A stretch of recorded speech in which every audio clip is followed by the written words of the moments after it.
Hello বন্ধুরা, আবার একটা রান্নার ভিডিও নিয়ে চলে আসলাম। আজকে মুগ ডাল করব।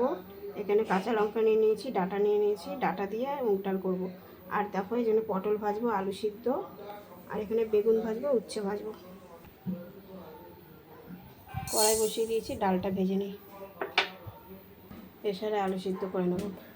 ডালটা ভাজা হয়ে গেছে, ধুয়ে নেব। ডালটা সিদ্ধ, এখানে একটু লবণ দিয়ে দিলাম, আর কাঁচা লঙ্কা আর ডাঁটাটা দিয়ে দিলাম। ডালটা সিদ্ধ। এরকম ডালটা উত্তর চলে এসছে, ফেনাগুলো সব ফেলে দেবো। আলু সিদ্ধর জন্য একটু লঙ্কা ভেজে নেবো, একটু তেল তুলে এবার সব ভাজাগুলো করে নেবো। আগে উচ্ছেটা ভেজে নেবো। বেগুন ভাজা, দুটো বাচ্চা, ওদের প্রেসারে ভাত করবো। চালটা ভালো করে ধুয়ে নিয়ে ওদের ভাতটা কারেন্টে বসিয়ে দিলাম। এই দেখো ডালটা ফুটে গেছে, এবার সম্বাদ দিয়ে দেবো ডালটা। এরকম ওদের ভাতটা হয়ে ডাল সম্বাদ দেবো, শুকনো লঙ্কা আর জিরে সম্বাদ দিয়ে দিয়েছি। ডালটা হয়ে গেছে, চিনি দিয়ে দিলাম। আর এই দেখো ডাঁটাটা খুব সুন্দর সিদ্ধ হয়েছে।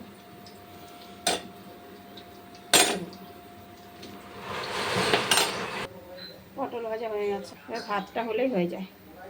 বন্ধুরা, আমার রান্নাটা কমপ্লিট, শুধু ভাতটা বাকি। এরকম সব হয়ে গেছে। এখানে ডাল হয়ে গেছে, আলু সিদ্ধ, পটল ভাজা, উচ্ছে ভাজা, বেগুন ভাজা, আর এই দেখো ভাত হচ্ছে।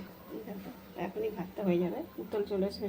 আর এই দেখো ওদের ভাতটা হয়ে গেছে, ওদের শুধু গলা মেটেটা করে রেখে দিই, শুধু ভাতটা আজকে হলো বৃহস্পতিবার। কেমন লাগলো রান্নার ভিডিওটা অবশ্যই কমেন্ট বক্সে জানাবে।